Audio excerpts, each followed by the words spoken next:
Voici le Chevrolet Trax 2024. Ça, c'est la voiture américaine la moins chère sur le marché depuis que l'ensemble des compacts et des citadines américaines sont disparus. Donc aujourd'hui, dans un nouvel épisode de Plus de Millage, on vous présente ce nouveau véhicule-là. On va vous dire ce qu'on en pense par rapport à l'ancien Trax, puis qu'est-ce qu'on pense du marché des véhicules américains, où est-ce qu'un VUS sous-compact comme ça devient l'entrée de gamme. Puis on va vous dire aussi combien coûte le Chevrolet Trax 2024, parce que c'est vraiment son prix à partir de 24 000 $ seulement, qui est vraiment intéressant. Allons-y!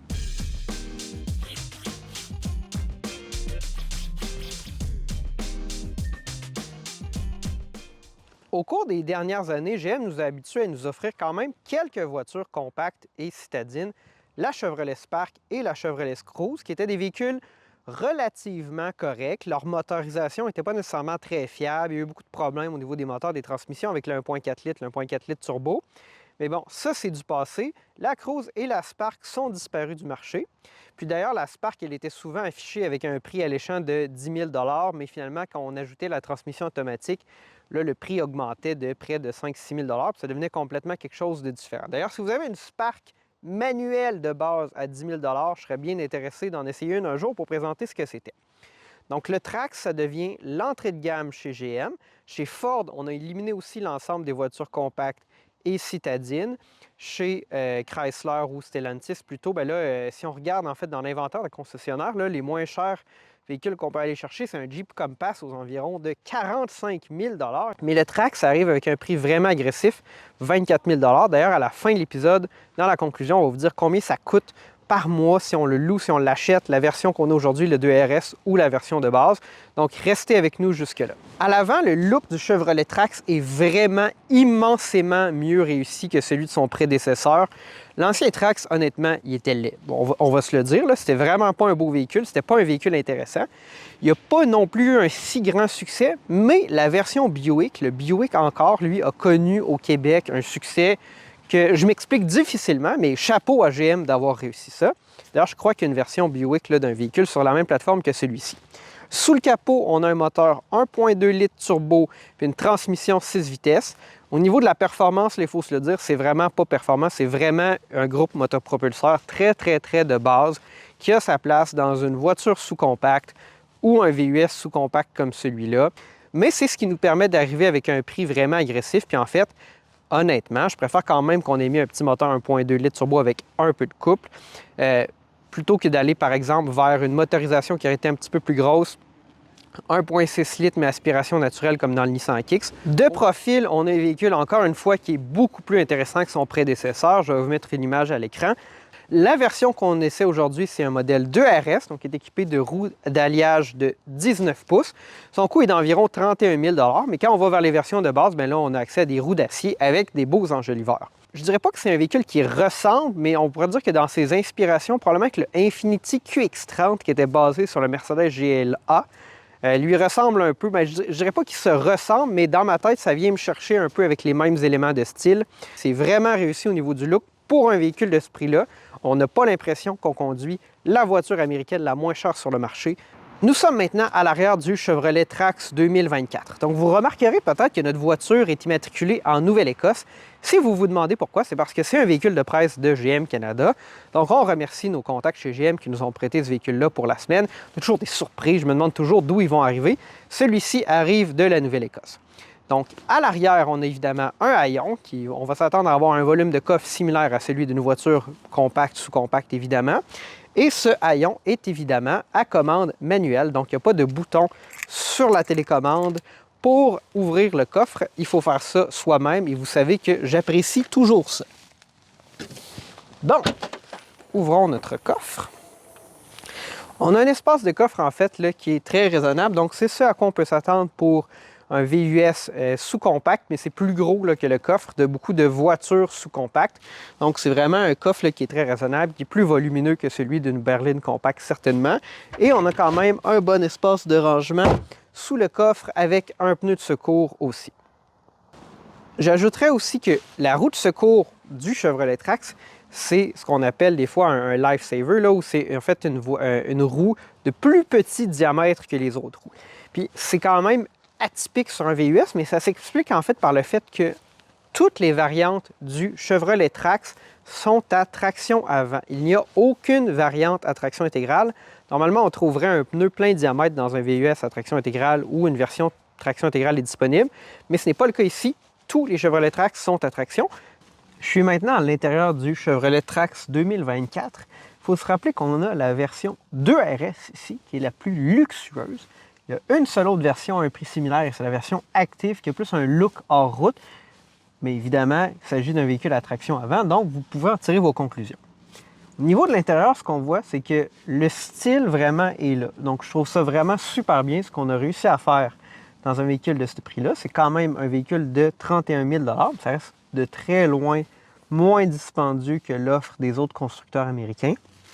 Au niveau de la qualité des matériaux, cependant, alors là, le prix du véhicule transparaît. Donc, on a beaucoup de plastique dur. Mais il faut comprendre que dans cette gamme de prix-là, c'est ce à quoi on peut s'attendre, évidemment, même pour la version la plus luxueuse. Donc, ça fait un petit peu, je dirais, le style est mieux qu'un Toyota, mais au niveau de la qualité des matériaux, on a l'impression d'être dans un véhicule Toyota de bas ou milieu de gamme, par exemple. Ceci étant dit, le combiné d'instruments est entièrement numérique. Il y a aussi un système d'infodivertissement avec un écran tactile qui fonctionne aussi avec Android Auto sans fil, Apple CarPlay sans fil. Il y a un chargeur sans fil pour votre téléphone. Donc, au niveau du système d'infodivertissement, c'est évidemment très bien. La version 2RS qu'on essaie aujourd'hui est tout de même équipée de sièges avant chauffants, d'un volant chauffant, puis de l'ensemble de ce genre d'équipement-là qu'on pourrait s'attendre à avoir dans un véhicule comme ça, les lumières automatiques, bref, tous ces équipements-là qui sont devenus standard dans des versions bien équipées de véhicules comme ça. Donc, à ce niveau-là, il ne manque rien. Je suis maintenant à l'arrière du Chevrolet Trax. Je vous dirais que l'espace pour les jambes est vraiment absolument impeccable pour un VUS sous-compact dans cette catégorie de prix-là. Donc, c'est vraiment très, très bien. Absolument rien à redire à ce niveau-là. Il n'y a pas de tunnel central dans le véhicule. Puis ça, en fait, ça s'explique par le fait qu'il n'y a pas de version à traction intégrale disponible du Chevrolet Trax. Donc, c'est là qu'on a un avantage, en fait. L'espace intérieur est vraiment plus optimisé par ce choix-là de mécanique ou le choix de ne pas offrir une traction intégrale. Honnêtement, il n'y a aucun équipement à l'arrière. Il y a une prise USB type A, une prise USB type C, c'est tout. Pas de bouche de ventilation, pas de ventilation à l'arrière, trizone ou peu importe, ou de commande ou d'écran, il n'y a rien.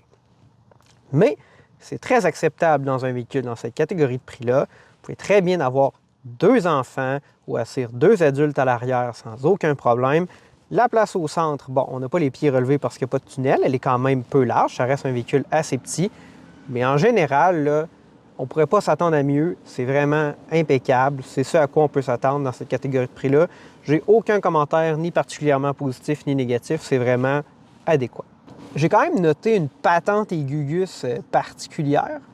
Il y a une poche pour insérer des objets ou des documents derrière le siège passager, mais pas derrière le siège conducteur. Donc, si vous connaissez le mystère derrière ça ou la réponse au mystère, pourquoi il n'y en a pas ici, écrivez-le dans les commentaires parce que moi, je ne le sais pas. Nous voici maintenant au volant du Chevrolet Trax 2024. Ça fait environ 5 jours que je conduis le Chevrolet Trax 2024 tous les jours. C'est pas, on sent vraiment là, que c'est un véhicule d'entrée de gamme en termes de comportement de conduite. Puis là, ça m'a pris quand même un certain temps cette semaine d'arriver à formuler là, comment je voulais dire ça. Ce que je veux dire, c'est que c'est pas raffiné au niveau du comportement de conduite. Que ce soit du groupe motopropulseur ou au niveau vraiment du comportement de la suspension. C'est un peu weird, si je peux me permettre de dire, dans le sens que j'ai l'impression qu'on a des barres anti-roulis qui sont probablement assez rigides, mais on a aussi une suspension qui est peut-être un peu molle. Puis là, en plus, on a des roues de 19 pouces, alors que ce véhicule-là, en version de base, est chaussé de 17 pouces. Fait que j'ai l'impression, puis c'est quelque chose que je vois aussi sur plusieurs véhicules, là, quand on a disons pas le diamètre de roue qui correspond avec celui pour lequel le véhicule a été conçu.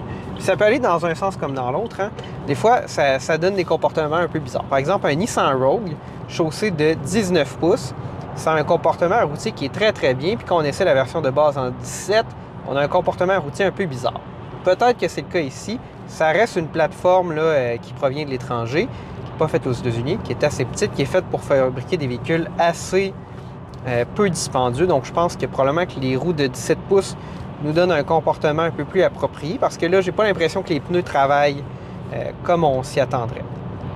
Fait qu'en fait, c'est assez plat dans les courbes, mais on se sent un peu poussé vers le côté. On n'a pas l'impression que la suspension travaille de manière optimale, mais c'est quelque chose auquel on peut s'attendre, en fait, d'un VUS sous-compact comme ça. C'est sûr que le centre de gravité est relativement haut aussi. Il y a quand même une bonne garde au sol. Là. Ça reste un véhicule traction, mais au niveau de la garde au sol, c'est tout de même très acceptable. Pour ce qui est de la motorisation, l'accélération, bon, on a un moteur 1.2 litres là, turbo, puis la puissance, honnêtement, c'est pas pertinent là, de connaître le chiffre parce que ça reste un véhicule d'entrée de gamme. C'est acceptable pour un véhicule dont la version de base est à 24 000 $. On ne peut pas s'attendre à beaucoup mieux dans le monde d'aujourd'hui. Chez GM, on a, bon, évidemment, le Trax, son équivalent chez Buick, mais il y a aussi le Cadillac XT4 qui est offert, qui est un autre VUS sous-compact. Mais il ne faut vraiment pas les confondre, c'est deux plateformes différentes. Le moteur 2 litres turbo de GM allié à sa transmission, là, la programmation de ça, je trouve que c'est impeccable. Le couple du 2 litres turbo là, chez GM est vraiment absolument incroyable. Là, ici, on a un moteur 1.2 litres, beaucoup moins puissant, beaucoup moins de couple. On n'est vraiment pas dans la même game. Ceci étant dit, maintenant, je suis sur l'autoroute à une vitesse d'autoroute. Je vais enclencher le régulateur de vitesse adaptatif. Puis, ça fonctionne vraiment super bien. On a un aide au maintien de voie aussi, mais je vous dirais, c'est vraiment là, très, très de base. Là. Ça va seulement vous permettre de ne pas quitter la voie où il va vous avertir. Mais c'est vraiment très, très de base. Là. Évidemment, il faut absolument maintenir les mains sur le volant. Le véhicule ne va pas essayer de suivre la route devant vous. Il va juste s'assurer de vous indiquer quand vous êtes en train de quitter la voie. Quand j'étais au cégep, moi et mes amis, on utilisait toujours la même courbe pour comparer le comportement routier des véhicules puis voir à quel point ils tenaient. Et c'est celle de la bretelle de l'autoroute Félix-Leclerc vers l'autoroute Dufresne-Montmorency à Québec. Et je viens de la prendre avec le Chevrolet Trax. Honnêtement, c'était impeccable. Je vous dirais, c'est quand même une plateforme moderne. Puis, ça revient un peu à ce que je disais, là, que le comportement sur l'autoroute est adéquat. C'est vraiment plus en ville, en fait, qu'on sent que c'est un peu plus laborieux. Donc là, peut-être que c'est les roues de 19 pouces là, qui affectent un peu le comportement en ville, mais qui sont plus appropriées pour l'autoroute. Mais là, ici, je n'ai rien à redire. Je fais un peu plus ma paix avec le Chevrolet Trax au niveau de son comportement.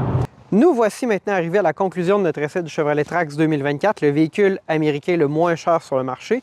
Qu'est-ce que j'en pense? Je pense que c'est un excellent véhicule qui va vous amener du point A au point B, qui va vous donner de l'espace, puis ça à un prix raisonnable, puis une fiabilité à moyen terme qui devrait être aussi acceptable.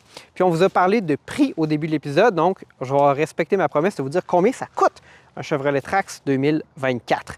La version LS de base, donc la moins chère, celle de 24 000 $ avant taxe, on peut la louer pour 48 mois, 20 000 km par année pour 454 $ par mois, donc un véhicule qu'on est capable d'avoir à moins de 500 $ par mois. Ce qui est intéressant, c'est qu'on peut le financer même sur 5 ans sans mise de fonds à environ 550 $ par mois, ce qui est vraiment très acceptable.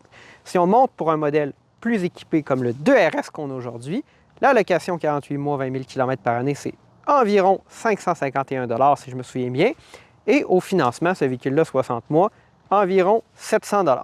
Donc, c'est encore possible d'acheter un véhicule sur 60 mois aux environs de 500-600 $ par mois si on se contente d'avoir un modèle d'entrée de gamme comme le Chevrolet Trax LS 2024.